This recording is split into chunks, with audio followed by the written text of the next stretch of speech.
میدان کې مې هم فکر و او دلته هم څه په لاسو کې نشته. څه شی هغه جانه؟ هغه بیکونه سوغاتونه بیکونه خو چې د تیارې سره تاسو ولې ستا په لاس کې موږ نه لیدلی. موږ ویل نو شی به نه وي ورسره نو موږ هم څه نه وویل.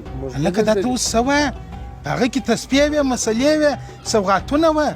نو خو هغه مال خو موږ درته وکته هېڅ نه و در سره په هغه مال باندې. موږ شی نه دي لیدلي. دا تاسو اوس څه وایاست؟ ما بیکونه ډک کړي وه سوغاتونه مې پکښې ایښي وه. تاسو وایه نشته؟ نو موږ سړی د بلې وږي خو نور ډېر اجان سره وایي. دا به څنګه سي؟ ډېر مې طبیعت په خراب سو. هغه جانه ته فکر مه خرابوه. کومې تحفې چې تا په سعودي کې په ناز سره موږ ته رانیولې وه دوستانو ته هغه دلې هم شته. ساتان، تسبیح، حتر، مسلې، هر هغه شی چې حاجي صاحبان یې د هغه ځای راوړي هغه دلته هم شته. نیازۍ او توخي شرکت هلته به موږ ورسو چې راوړو.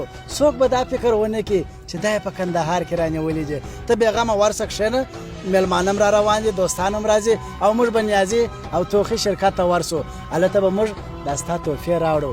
په پوه به لا نه سې درځئ، هېڅ خبره نه ده. تاسې حاجي هغه ورولئ. هلکه نو زه بېغمه سمه؟ بیخي بېغمه اوسه آغا جانه. تاسې درځئ، آغا جان کور ته بوځي، موږ به ولاړ شو نیازي او توخي شرکت ته. نیازی او توخي پلورنځي دلته د حجانو لپاره مکمل سامان لکه احرامونه، تسبیح، دسملان، خرما، مسواک، لکړی او عطرونه په عمده او پرچون ډول او په مناسب قیمت ترلاسه کیږي. ادرس کابل بازار د زرګرانو په راسته کې اخیری دکان د کچارۍ څنګ ته د مرحوم اجي عطا جان او اجي طالب دکان.